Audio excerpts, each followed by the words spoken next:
For some strange reason, there's a lot of Christians that don't want to be called and known as a Christian anymore.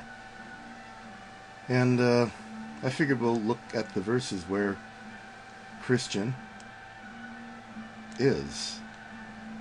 So let's do this, and we shall click on the actual Greek word that is being used for Christians and Christian.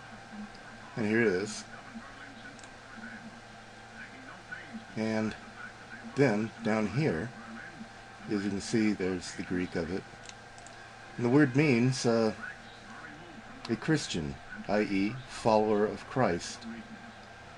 And why in the world would someone who claims to be a follower of Christ reject to being called a Christian?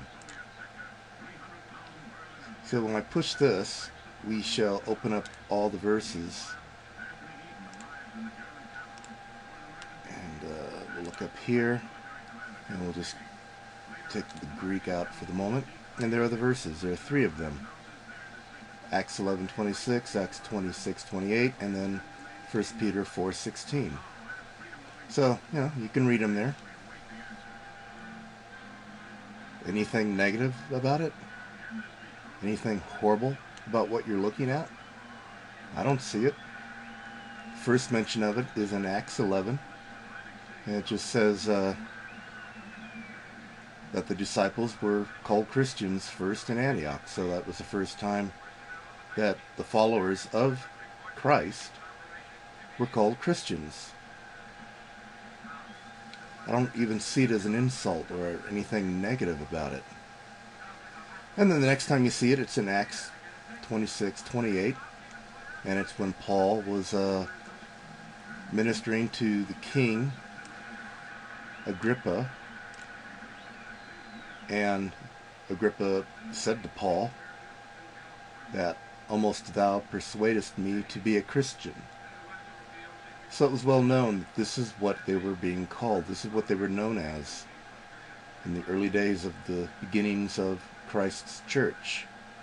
They were known as Christians. The followers of Jesus Christ were known as Christians. Nothing negative so far. And now we'll look at 1 Peter 4:16. And this is the last time it's mentioned. And if any man suffer as a Christian, let him not be ashamed, but let him glorify God on this behalf. So there's nothing bad there. I am a Christian. I like the name. I really don't care if it's been misused throughout the centuries.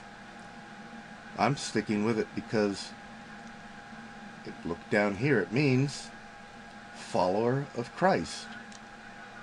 It's perfect.